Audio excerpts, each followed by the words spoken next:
Hello friends, welcome back to my channel जिसका नाम है एम होम साइंस इंडिया। और आज हम बात करेंगे अपने जीआईसी का जो हमने कोर्स कंटिन्यू किया हुआ है उसके सेकंड वीडियो की।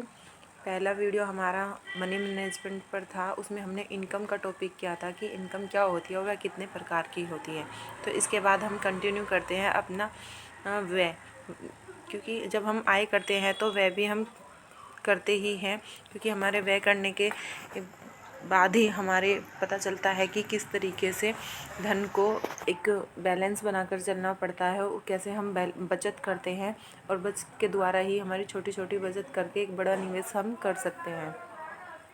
देखिए, जैसे ही हम अपने जो हमारे फैमिली मेम्बर्स होते हैं वो अपने ड्यूटी पे जाते हैं, कार्य पर जाते हैं, चाहे वो कोई बड़ा बिजनेसमैन हो या छोटे से छोटा कोई मजदूरी करने वाला वर्कर हो, तो हर किसी की अपनी अपनी इनकम होती है। और इनकम करने के साथ साथ जैसे जिस किसी की इनकम होती है उसी के आधार पर उसके खर्च भी होते हैं, और खर्च को ही हम व्यय कहते हैं। क्योंकि जो परिवार या जो सदस्य धन अर्जित करते हैं उसी के द्वारा क्या होता है कि जो हमारी मौद्रिक आय होती है और जो हमारी वास्तविक इनकी जो रियल इनकम होती है, दोनों को मिलाकर ही हम मेंटल इनकम को इंक्रीज़ करते हैं या उसी को हम प्राप्त करते हैं। व्यय को हम तीन तरीके से हम समझ सकते हैं कि वह हमारे तीन प्रकार के होते हैं। जैसे हमारा फर्स्ट है निर्धारित व्यय, और सेकंड अनिर्धारित व्यय, एंड थर्ड है अन्य व्यय। ठीक है, तो जो व्यय है वो तीन प्रकार के होते हैं। कि वो किस तरीके से होते हैं। जो निर्धारित व्यय होते हैं वे थोड़ा निश्चित होते हैं, यानी कि वो बिल्कुल डिसाइडेड होते हैं कि जो हमारे व्यय हैं वो खर्चे हैं वो कैसे होने वाले हैं। जैसे आप एग्जांपल भी ले सकते हैं, जैसे कि बिजली का जो रेंट आता है, जो रीडिंग होती है, अगर किसी के यहाँ पे मीटर में रीडिंग आती है तो वो उतनी ही आएगी जितने आपने खर्च किया हो, और आपका वो मंथली उतना ही जाना है जितना कि वो जाना था। या फिर आप ले सकते हैं कि घर का जो रेंट है, जो लोग किराए पर रहते हैं उनको 4,000 रुपये महीना देना है, तो वो 4,000 रुपये महीना ही जाएगा, वो कभी भी 3,000 नहीं होने वाला है। और इसी की तरीके से आप समझ सकते हैं कि जो हमारे बच्चों की फ़ीस जाती है वो भी हमारा बिल्कुल एक इक्वल होती है। हर महीने वो 1,000 रुपये जाती है तो 1,000 रुपये ही जाएगी, 2,000 जाती है 2,000 ही जाएगी, इसमें हम कोई भी कम या ज़्यादा नहीं कर सकते। इसी तरीके से अगर आप अपने घर में कोई नौकर रखते हैं तो उसके आधार पर भी आप अपने नौकर की जो सैलरी फिक्स होती है वही देते हैं, उसे उसकी सैलरी के अकॉर्डिंग उसको सैलरी देंगे, उससे कम नहीं दे सकते। नेक्स्ट आपका आता है अर्ध निर्धारित व्यय। अर्ध निर्धारित व्यय क्या होता है कि जो वह ऐसे होते हैं जो आपने मतलब अचानक से आ जाते हैं, यानी कि उनका कोई निर्धारण नहीं होता। उनको घटाया बढ़ाया तो जा सकता है, लेकिन उनको मना नहीं कर सकते कि इस पे आप खर्च नहीं कर सकते। जैसे आपको कपड़े खरीदने हैं तो आपको कपड़ों पर आप समझ सकते हो कि किस तरीके से आप कम वैल्यू के कपड़े भी ले सकते हैं या फिर ज़्यादा वैल्यू के कपड़े भी ले सकते हैं। या फिर इसी तरीके से आपका भोजन पे होता है, जो आपका खाने का दिल करता है तो भोजन के आधार पर भी आप थोड़ा कर सकते हैं। नेक्स्ट आपका आता है कोई शादी या फंक्शन में आपको जाना होता है तो आपको अचानक से ही उस खर्च को ज़्यादा से ज़्यादा बढ़ जाता है, एक्स्ट्रा खर्च आप पे आ जाता है, तो उसमें भी आप अपने अकॉर्डिंग कम या ज़्यादा कर सकते हो। जैसे आप किसी दूसरे चीज़ों को कम ले सकते हैं, यानी कि आपको अगर कोई एक्स्ट्रा शादी में आपके घर में शादी आ गई है तो आप शादी के साथ में अपने कपड़ों को खर्चों को कम कर सकते हैं, या फिर आप दूसरे आइटम पे खर्च होने वाले को वहाँ से उसको काट सकते हैं अपनी लिस्ट में से कि अभी हम इस मंथ ये नहीं करेंगे, क्योंकि अभी हमें हमारी शादी के खर्च में उसको ऐड करना है। नेक्स्ट आपका आता है अन्य व्यय। अन्य व्यय के अंदर हम क्या लेंगे, क्योंकि अदर में आता है बिल्कुल, यानी कि जो आप अनिवार्य भी नहीं होता, यानी कि ये कंपलसरी नहीं है कि आप इसको करना ही करना है, या आपके ज़रूरी जो होते हैं उसके बाद आप इन पे खर्च कर सकते हैं। जैसे इंजॉय पे, ठीक है, आप इंटरटेनमेंट पे आप करना चाहते हैं, आपके पास में सेविंग बची हुई है तो आप कर सकते हैं।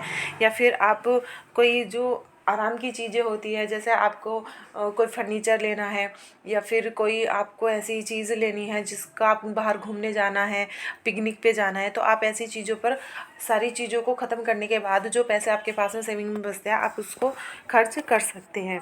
ठीक है, तो ये थे आपके व्यय के प्रकार। और आगे हम बात करते हैं कि व्यय को प्रभावित करने वाले जो फैक्टर होते हैं वो कौन कौन से होते हैं, किन के द्वारा इन फैक्टरों को किस तरीके से इफ़ेक्ट पड़ता है। फर्स्ट है आपका परिवार की आय के स्रोत। अब इसमें आप समझ सकते हैं कि जो परिवार की जो आय होते हैं उनके सोर्सेज क्या होते हैं।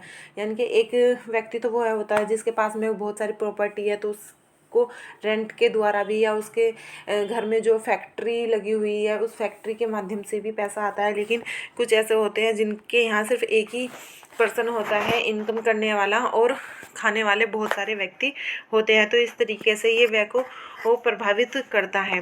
दूसरा आता है आपकी परिवार की रचना, यानी कि जो परिवार आपकी जो फैमिली है उसका स्ट्रक्चर कैसा है, छोटी फैमिली है या फिर बड़ी फैमिली है। अगर छोटी फैमिली है तो आपको कम धन खर्च की आवश्यकता पड़ेगी, लेकिन अगर आपकी फैमिली बड़ी है तो उसमें आपको ज़्यादा धन की आवश्यकता पड़ेगी, क्योंकि जब ज़्यादा व्यक्ति होती है तो उसमें खाने की चीज़ें, कपड़े और बच्चों की फीस का जो खर्च होता है वो ज़्यादा से ज़्यादा बढ़ जाता है। नेक्स्ट आपका आता है बच्चों की संख्या, यानी कि जो परिवार आपका है उसमें बच्चों की संख्या को भी निर्धारित करता है। यदि आपके पास में 2 बच्चे होंगे तो उनकी जो एजुकेशन होगी उन्हें आप अच्छी एजुकेशन भी दे सकते हैं। लेकिन अगर आपके पास में 3 बच्चे हैं या 4 बच्चे हैं जो आपके संयुक्त फैमिली में रहते हैं, तो आपके भाई के बच्चे होंगे, आपसे बड़े भाई के होंगे, छोटे भाई के होंगे, तो जब उसमें 4 से 5 बच्चे ऐड हो जाते हैं और कमाने वाला सिर्फ एक पर्सन होता है तो उनकी एजुकेशन पे भी वो प्रभाव डालता है कि उन्हें निम्न एजुकेशन उनको मिलती है। हायर एजुकेशन में आप अच्छे कॉलेज में उनका एडमिशन नहीं करा पाएंगे।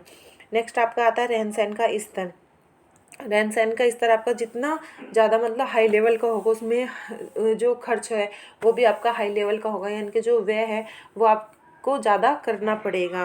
नेक्स्ट आपका आता है निवास स्थान, यानी कि निवास स्थान से आपका मतलब है कि आप कहाँ रहते हैं, किस तरीके की सोसाइटी में रहते हैं। आप लोकल सोसाइटी में रहते हैं या फिर आप गाँव में रहते हैं या सिटी में रहते हैं।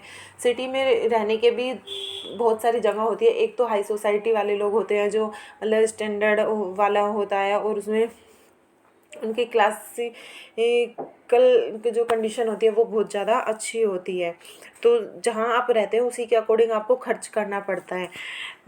नेक्स्ट आपका आता है परिवार की मान्यता, यानी कि अब आप समझ सकते हैं कि जो धार्मिक लोग होते हैं वो अपनी परंपराओं को ज़्यादा बढ़ चढ़ कर उसमें हिस्सा लेते हैं। कुछ लोग दिखावे के लिए भी ये सब कार्य करते हैं, तो दिखावे के चक्कर में वो अपने आय से ज़्यादा खर्च कर देते हैं, और जो खर्च करते हैं उनको फिर क्या होता है कि दूसरे लोगों से उनको उधार लेना पड़ता है, जिससे कि आपका इनकम पे उसका बहुत ज़्यादा प्रभाव पड़ता है।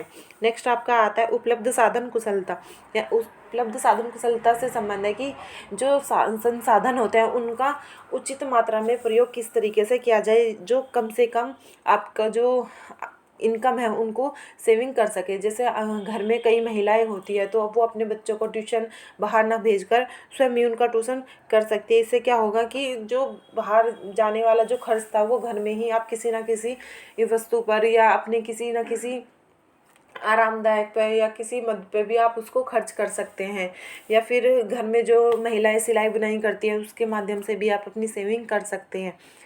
तो ये था आपका आज का टॉपिक व्यय यानी कि खर्च, और खर्च किसे कहते हैं, खर्च के क्या प्रकार होते हैं और खर्च को प्रभावित करने वाले फैक्टर क्या होते हैं। तो आई होप कि आपको मेरी वीडियो अच्छी लगेगी, और मेरे चैनल को जिसने अभी तक सब्सक्राइब नहीं किया है प्लीज़ सब्सक्राइब कीजिए, लाइक कीजिए, कमेंट कीजिए। जय हिंद, जय भारत। और मेरे टेलीग्राम चैनल से आप ज़रूर जुड़िए, क्योंकि उसमें आते हैं सारे होम साइंस से रिलेटेड सारी इंक्वायरी।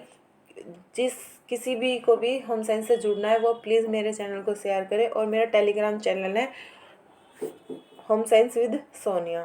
Thank you.